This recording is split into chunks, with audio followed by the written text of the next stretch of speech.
Ndogo heureusement saareen yeeg caameen yi fekk ñu ma fi quoi donc xamuñu lan laa fi jot a def j'espère que pas ak sawee yi tamit ah suñuy ay fàttoo ngi nii toog wax na dëgg aussi suñuy àndandoo ñoom yaay la ñu donc tey bu yàlla defee jamono dox ba ñu mën a bokk ak ñoom plateau di toog ak ñoom dañ leen di sant leen gërëm parce que vraiment ay bëtu yaay lañ leen di xoolee comme je dis hein, vraiment j'aurais voulu rester jusqu'au bout mais je dois repartir et il y a tellement à dire. Les idées que je vais retenir, moi, en tout cas, Dame ñëwaat na ci cette idée d'essayer de par rapport ak li grand Doudou wax nañu fexe dara juddu fi tey gis nga li nga wax léegi fi nga wax ni xaw ma août am na lu ngeen bëgg a def yàlla xam na ni quand je vais arriver tout de suite je cherchais dans mon téléphone j'ai pas retrouvé parce que dama ko nettoyé mais le programme que j'ai fait pour la commune de Keur Massar Sud sur le volet culturel bokkoon na ci justement d'organiser ce que j'avais appelé le festival des cultures de Keur Massar maanaam njaago beeg séeréer beeg joola beeg tukulóor bi ñu ñëw ñu am benn bés boo xamante ne dañuy daje. pour nekk non c'est-à-dire je suis sérieux c'est-à-dire c'est quelque chose que j'avais écrit dans mon programme de 2021 pour l'élection de 2022 locale yi. J'avais parlé de la nécessité d'ériger une maison à défaut d'avoir un palais de la culture, au moins une maison de la culture. J'avais parlé de mettre dedans également dans mon esprit, Omar Ba, etc., des gens qui travaillent sur le rap, dans le rap, etc. Et je m'étais dit que est-ce que nous avons une maison d'édition ici, ou de production plutôt ici. C'était des choses vraiment... Mais sur la question de la précarité du statut des acteurs de la culture. Amulo couverture maladie, amulo cotisation retraite. Yangi peut-être que def prestation ñu fay la mais ana lan mo la nar aar ëllëg boo demee ba mënatoo sa ndaw nekkatu fi. Ce sont des choses auxquelles nous devons réfléchir. Donc lolo pour vous dire ce sont des sujets sur lesquels nous avons réfléchi. Khalidou, je suis totalement d'accord avec toi. Mais man koy wax, j'étais l'invité de Ndiom Boub sur la iftar samedi bi passé. On est samedi aujourd'hui, non? Nagani mangi won ITV ou en tout cas juste après vers 23h30 on a commencé. Mais ça c'était extrêmement ko fay wax dama ni état central bi amna problème yu ko doy ni comment c'est-à-dire il y a pas à discuter amuñu y a pas de moyens acte 4 acte 5 acte 10 c'est pas ça qui va ramener les ressources. Ça va rester devenir encore une fois un nouveau schéma institutionnel, organisationnel, on va dire li lañuy def mais in fine yow li nga soxla pour defar Keur Massar doo ko am. Ce dont tu as besoin, c'est qu'on t'a transféré 9 compétences au niveau de la commune, un peu plus au niveau du département, ou en tout cas à une échelle plus élevée. Par exemple, si tu prends l'exemple de la compétence portant sur l'éducation. École primaire et au niveau de la commune. Mais c'est le département qui doit s'occuper des lycées et des collèges. Mais 300 millions, non, qui devrait 300 millions, ça pour que fasse ça, le problème là. Tu vois ce que je veux dire? Donc, moi, en tant qu'entrepreneur, moi, il faut que nous ayons de l'ingénierie pour trouver d'autres ressources ailleurs. Non, je suis très sérieux. Il faut que nous innovions. Grand Doudou, ça ce sont des choses, c'était des propos que je tenais ici.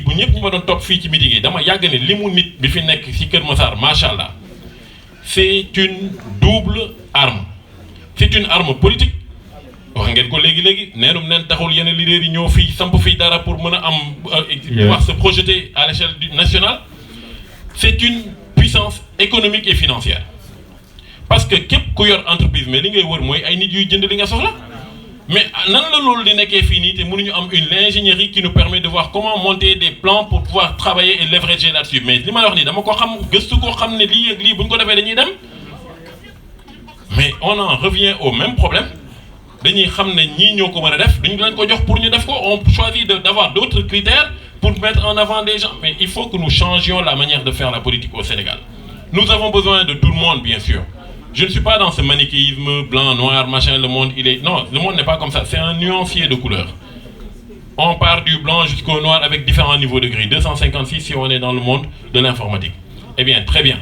Mais nous avons aussi, affaire de politique, nous avons des politiques qui dafa doon ay experts ak ay technocrates yoo xamante ne seen xam-xam am na ci lu mu màcc ak ay entrepreneurs yoo xamante ne am na lu leen yàlla xam may ci wàllu gis-gis ak naka parce que l'argent là at the end c'est à ça qu'on va revenir teg projet schéma yu gën a graaw yëpp ci mujjantal nga boo ñëwee rek mooy naka la ñuy def pour am xaalis soo amul financement bi doo dem fenn ay wax yi neen lay doon donc il faut que ñu ñu xàccandoo dóorandoo boole suñuy loxo ku nekk sa xam-xam fi mu màccee nga daal di koy xel li ñu daal di xool naka la ñuy sumbee loolu yëpp daal di jëmale Kër Massar kanam te duñ ci xaar kenn daam mu ngi koy wax j'ai proposé vous savez cette idée là c'est la même idée que j'ai parce que c'est une conviction que j'ai au Fouta j'ai proposé la même chose je dis comment vous pouvez être là de Podor jusqu'à Dembankan ça fait 320 000 hectares de terre arable rien que le Waalo je parle pas du Djeri ngeen toog fi ngeen di lijjanti ngeen di wax naan ay diw defaluñu lii ak diw defaluñu lii machin alors que il suffirait qu'on se mobilise pour mobiliser 20 milliards de francs CFA fii dans le zone boobu moo wax noonu yàlla xam na ni am na borom barke yoo xamante ne ñu ngi foofu noonu boo leen boolewee sur le Saint-Coran 1000 personnes mën na génn yuy teg 20 millions chacun sur la table ça fait 20 milliards nga yaakaar ne 20 milliards bu ñu ko dugalee Fouta duñu yëg ni dugal nañu ko Fouta une minuterie maanaam ay usine aliment bi ngeen di gis usine farine bi ngeen di gis c'est à peu près 4,5 milliards pour 2 lignes de 250 tonnes jour alors que tu as la possibilité de produire du mil, du sorgho, du maïs, etc. que tu peux transformer en farine pour l'industrie de première transformation. C'est-à-dire, il y a des choses qui sont là devant nous et on refuse le développement. Bon, les histoires de transfert d'argent là, j'en avais parlé. J'avais dit que Akili avait développé une solution qui s'appelle Akili Pay. Elle est là dans mon téléphone. C'est comme les Wave et tout ce que vous voulez là. Mouni. L'Icotéré déployé en 2019, c'est juste qu'au moment où on a voulu le faire, c'est là où on a eu ce différend avec Sénélec Tchao Lidjok, Ecobank, qui était notre partenaire pour l'émission de monnaie électronique d'Adi Rochegou. Donc on n'a plus eu de partenaire pour émettre la monnaie électronique. Or, sauf si tu as un statut d'institution financière, tu es obligé d'avoir un partenariat avec une banque pour émettre, madame, si tu as 10 000 francs, tu as 10 000 francs en une unité de comptage électronique. Le banque a un prérogative de flow en termes de réglementation bancaire. Qu'est-ce que j'avais dit ici? Bataille de encore une fois. De me gomni, on doit pouvoir innover, apporter un nouveau modèle où il y a une sorte. Il y a un crédit agricole en France, mais ce sont des banques où on n'a pas d'actionnaires, on a ce qu'on appelle des sociétaires. C'est une sorte de banques mutualistes. Mais il y a des nouveaux modèles à apporter en termes de mutualisation. C'est-à-dire, l'autre bout, ça développer trop parce que ce sont des idées de business qui sont très disruptives. Sincèrement, nous comptons. Actuellement, il y a un nouveau film institutionnel d'Akili qui va sortir d'ici une semaine peut-être. Bon, dedans, on parle de ce qu'on fait, etc. Et dedans, on parlait de l'INIDEF. Mais moi, à l'école PA Unité 3, là, j'ai construit 2 salles de classe là-bas. 2 salles de classe là-bas. En 2021. En 2021, ici, les 9 écoles primaires, alors que je ne suis ni maire, ni absolument rien du tout, j'ai acheté 27 cartons de craie, 2 cartons de craie blanche, un carton de craie de couleur, école pour Nektivir, Kermassar, on a acheté une vingtaine de pompes pour le problème d'inondation. 3 km de tuyauterie, pour les. Donc, mais on n'a pas de prérogative qui nous permet de nous substituer aux maires. Si ce n'est justement d'aller dire aux populations, nous aspirons à ce que vous nous ayez confiance en nous, nous andagien, joxante gen loxo, fek xaruñu dara du ci salaire bi du ci dara soxlawuñ ko. Ko la ne mën naa jégal quand j'ai fait ma liste Waref là, j'étais le directeur de campagne adjoint de la coalition Diomaye Président. C'est pas moi qui ai demandé, man dama feug buntu Pastef. Marie-Ange Diouf bi nek fi ci département Keur Massar mo ñëk ñëw ci man di wut pour me connecter avec le président Diomaye à l'époque candidat Bassirou Diomaye Faye nek en prison. Ils ont demandé l'autorisation d'abord d'avoir mon numéro pour demander l'autorisation de m'appeler. Mon numéro. J'ai donné mon accord, ils m'ont appelé, nous avons le candidat Diomaye quand il était dans sa cellule. Quand il me disait j'ai un message pour vous du Cap Manuel, ça c'était le président Ousmane Sonko, président du parti, parce que mon japonais mon Cap Manuel. Je pensais que le président Diomaye était à Rebeuss. J'ai parlé avec le candidat Diomaye. Ils m'ont demandé de venir, je les ai rejoints. Biram Souley Diop, Wali Diouf Bodian, dans mon bureau. Mais quand ils ont eu besoin de moi, mais c'était dans tous les sens. Biram Souley, qui est aujourd'hui dans un département que sans prétention aucune, que je maîtrise 10 000 fois plus que lui. Sans prétention aucune. La question de l'énergie ici au Sénégal, vraiment, Manak Biram Souley doit nous mengaler. Mais, encore une fois, quand il a eu besoin de moi, nous avons besoin de bureau. Nous, je n'ai rien demandé. On a mis en place une organisation. Ils ont fait de moi, à côté de Biram Souley Diop, le directeur de campagne adjoint en charge de la stratégie et des finances. Nous avons dit que nous avons énergie, et que nous avons Et comme je l'ai dit, je n'attends aucun dividende. Le dividende que j'attends, c'est le Sénégal jëm kanam parce que man dama am njaboot. keneen ak kenn am njaboot. te nit ku nekk bu fekkente ni ab nit nga. li ngay ñaan mooy sa njaboot nga bàyyi ko conditions yu gën yow yi nga dundee woon. donc ñun li ñu bëgg rek mooy na mbir mi jëm kanam. defe naa xam nga Fadel moo ko wax wala kenn je pense que c'est Fadel qui a invité les autorités à accompagner des entrepreneurs. dama koy wax man c'est mon combat du quotidien bu ñu dooleelul Yeesal en marche qui est notre parti ñetti bàkk la ñu am comme réew doomi réew moo ci jiitu. Parce que si tu ne renforces pas le secteur privé national, tu ne feras absolument rien dans ce pays-là. Quand tu as une économie qui est extravertie, quand on signe des contrats à centaines, dizaines de milliards et que ce qui va sortir de cela, mais comment on va réinvestir dans le pays? Pour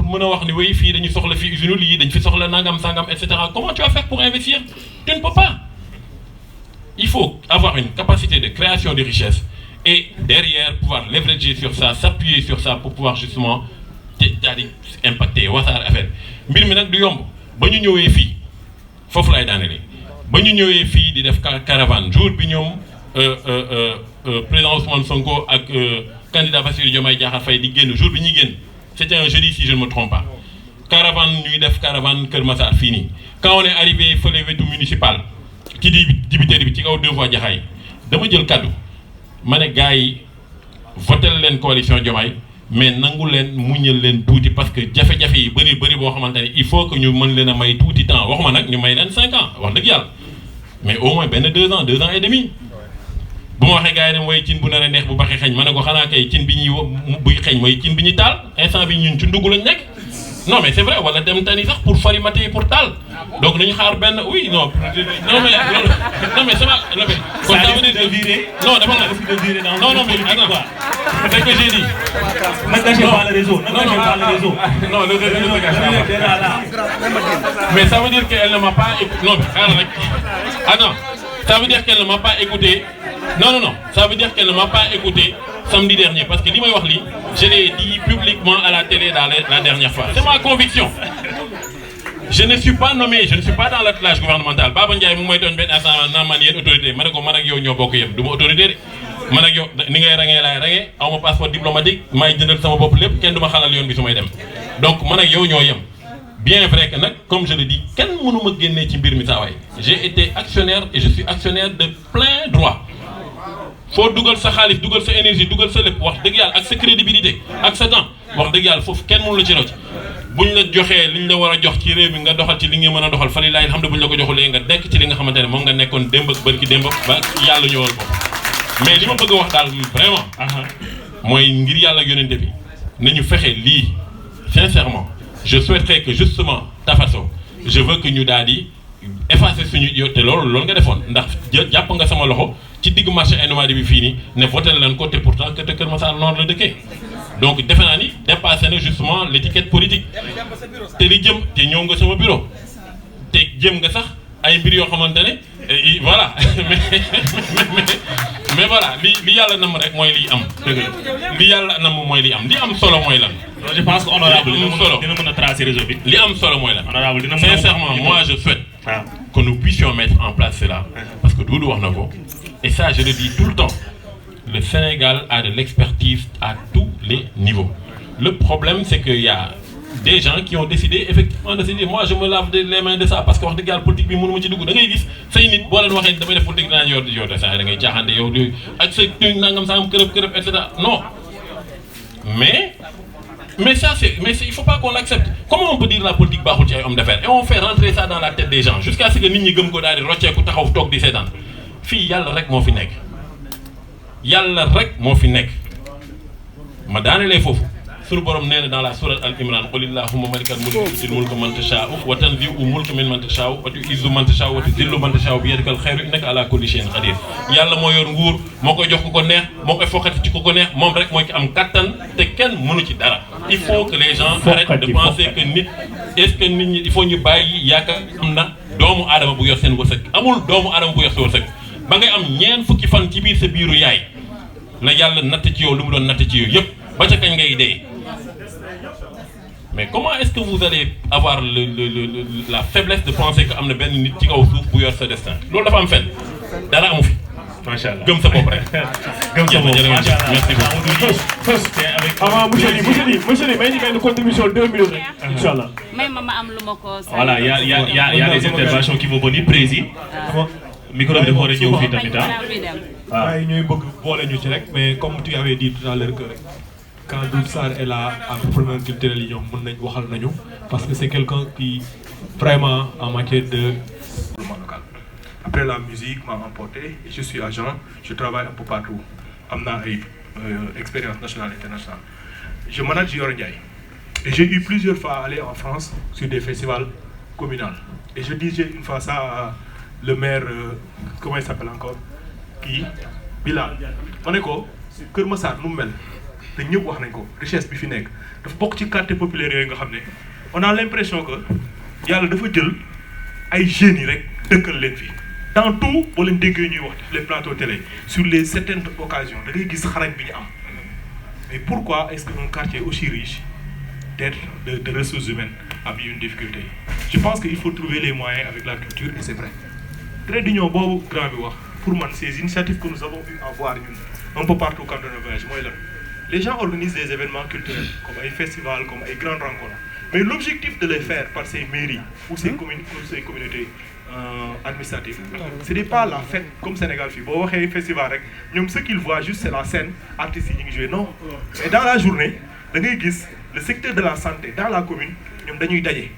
Ils font des rencontres dans le cadre avec la population association yi nga xam ne dañu créé wu institut et les experts yi nga xam ne am nañu expert dans ça l'environnement am ay rencontres et tout ça ça se passe dans la commune ils trouvent des espaces où femmes yi dans l'entrepreneuriat jeunes yi dans les investissements le financement il y a des rencontres qui se passent dans la journée et le soir musique bi jël place am on fait la fête on fait ici des scènes mais bu ñu génnee ce qui sort de ces rencontres de partage de ces échanges comme vient de le dire le monsieur da ngay gis ne day indi solution bi ñëpp am xam nga le problème au Sénégal mooy il y a beaucoup de bonne volonté et beaucoup d'idées surtout au niveau des décideurs dañuy ñëw avec une bonne volonté parce qu'il y a beaucoup de choses qu'ils ont réussi par leur expérience mais souvent quand tu fais pas les politiques avec la population en fin de compte tu le fais pas pour eux moo tax booy exécuter yow la ak conseil municipal yi yéen ak ministres yi yéen ak kii la population est attentive dañuy xaar mais quand on fait les programmes en partant d'eux quand les communes font les projets en partant d'eux, organiser les rencontres dans le domaine du sport, qu'est-ce qu'il faut faire? Aujourd'hui, à part ASI, mais aujourd'hui, même les formations, aujourd'hui, on a de nouveaux métiers dans le sport. Mais Sénégal, là, il y a des joueurs. Les arbitres, on les professionnalise pas. Les agents. Sénégal, on en a peu, à part une expérience footballistique à l'international. Alors que jeunes filles, on peut en avoir. Mais comment faire de sorte ces nouveaux métiers du DEFCO dans les quartiers pour que jeunes y puissent faire le digital, tout ce que ça regroupe comme métier, pour mon que de l'économie dans le quartier. Pour moi, il faut se donner des occasions de rencontrer les jeunes, de faire des quand on fait les programmes de ces mairies, de ces communes d'arrondissement, que ça part de la base. Pour pareil, pour programme forcément on va se retrouver dedans parce que et c'est ça qui fait que les mairies vont mettre en avant ce côté des compétences décentralisées comme des atouts pour la commune et pour la population. Mais souvent, ces compétences, quand le côté santé, il y a beaucoup de problèmes dans les communes d'arrondissement, partout. Il y a un problème si biir commune yi waxatuma la boo demee hôpital mais parce que ni ñu war a fajoo nan la ñu war a kiiwee ça se réfléchit pas ensemble alors qu'il y a des solutions qui pourraient être trouvées comme tu as dit avec à la base comment on accueille les gens comment on fait des solutions et on trouve des solutions concrètes donc pour ne pas trop tirer là que sûrement am na ñeneen ñu bëgg intervenir je m'en arrête là en disant juste que je pense que cette trait d'union culturelle dont parle Doudou Sarr pour moi c'est la solution partout au Sénégal, partout, en partant de ces compétences décentralisées, pour moi, il faut avec ce nouveau régime et ce nouveau gouvernement, que commune d'arrondissement vraiment jouer un rôle majeur dans le développement. Et quand tu dis commune d'arrondissement, tu dis forcément la population. Comme ça, la population va s'approprier eux-mêmes de ces stratégies de développement qu'on va mettre sur pied, parce que ça va partir d'eux. Les initiatives que vous avez, que les autres ici ont, ils le partagent avec la population sur des cadres mais aussi sectoriel ku nekk wax dans un tel domaine nan lañ ko gisee ñoom et je pense qu'en fin de ça dinañ mën a sortir des solutions adéquates et la culture au cœur ça permettra convivialité bi charme d'être ensemble bi tout ce qui fait la beauté du Sénégal on le mettra à l'intérieur et on sortira sur des événements. Merci beaucoup Moustapha Ndiaye. Merci encore Monsieur le Président. Mais grave, question merci encore à toi. Il y a une question qui vous est adressée par ici. Parole aux journalistes après nag yéen question yi ngeen di posé foofu noonu ñu def tour de table kenn ku ne tontu ci après ñu tàggatoo ah voilà allons-y. asalaamaaleykum maa ngi leen di nuyu yéen ñëpp ku ci nekk sa tur ak sa sant di kontaan nag loolu nar ma woon jël parole mais li tax ma def ko c'est parce que comme ni mu ko waxee monsieur Ly papa la waajur la man aussi yaay laa waajur laa yor sama ñaari doom ñu ngi nële ci ginnaaw ma nekk femme battante di liggéey di daan sama doole ba yàlla ñëw ak nattoom ma am feebaru cancer am stade 4 très avancé yàlla def ma nekk ci di porter combat bi di jàppale ñi nga xamante dañu am cancer si li nga xamante ne man dañ ma koy may ma si dimbaliwaat malade yi ñëpp xam nañ loolu ci man TikTok damay ku am cancer sax man ngay fëgg yàlla def ma nekk yaay gisatuma papa aw ma borom ko sama ñaari doom yaa ngi ni ci ginnaaw sama taaw 15 ans la am sama deuxième doom bi 11 ans la am école yu cher lañ doon jàngee ñu dem ba amatuma moyen si laa obligé dama feebar ni fi mu ne le 20 bii laa amul rendez-vous pour dem defi scanner parfois pour sama santé faju bi day metti il faut que ma am ñu may jege di leen wax sama soxla ñu may jàppale ma bëgg ku ma dimbali ba mën a am liggéey bu ma jàpp parce que mënuma à tout moment di tàllal loxo te lii may def ay weccit nga ciy am maa ngi ni dama tëj sama kër fii laa ndogoo te soxla daan liggéey boo xamante ne dama koy am pour mën a dimbali sama njaboot parce que ku sonn rek njaboot a tax laaja kii damay toog di filmer yëpp mi ngi naan ma nii ma ne ko cancer dafa laal sama yax laal sama poumon ba des fois ak sedd bi ni daf may jàpp mais si lii laay foraatu pour mën a dimbali sama njaboot donc soxla naa aide ci yéen ñi fi toog ñëpp parce que bëgg naa am liggéey boo xamante ni damay liggéey di wàcc di ko def pour mën a dimbali sama bopp ndax fi ma dëkk damay fay 125 000 par mois te yaakaaruma ko fenn wallahi azim dama daan liggéey di foraatu di daan samay doole maa ngi nii sama saak ay gloss ak lépp a ngi sama doom dañuy jaay seen école lañ may jaayale pour may mën a am wecc ñu ngi jàngee ba sem kër njaayloo soxla naa seen aide nag yéen ñëpp duma ko rus parce que yaay laa dama bëgg a dund gunge sama njaboot gi loolu laay ñaan moyen tamit su may génn dem damay am problème bërka démba Njaay laa dem kër kii bi ni may filmé sama téléphone dafa fees maa ngi wàññi parce que bërka démba laa dem kër Ngoy Fall doon filmé maak moomoo mi xam na li may wax ñoom ñi fi nekk ñu si bëri tamit xam nañ li may wax kon li ma bëgg daal mooy liggéey ak oto ku ma mën a dimbali surtout oto ak liggéey ak ma mën a am daal loo xamante ne dinaa fayal sama bopp sama soxla bu dimbali samay doom loolu rek laa ne woon naa ko wax balaa ngay merci beaucoup addu ci loolu nga wax am na ko ci bëgg a addu monsieur Doudou Sarr dama bëgg a rebondir sur loolu rek bu ñu amee fii 15 personnes ku nekk joxe 10 000 francs ñu couvrir loyer bi en attendant ñu koy topp toolu liggéey loolu moom ci réseau yi 15 personnes bu ku nekk joxe 10 000 francs engagé wu 10 000 francs par mois pendant 12 mois mën nañ couvrir loyer mu jeex d'abord en attendant ñuy trouver solution au travail loolu mën na judd tey fii waaw tàmbali na monsieur Kalidou Ba ubbi na baal bi macha allah très bonne idée donc nañu sàmm réseau bi Dame ana Dame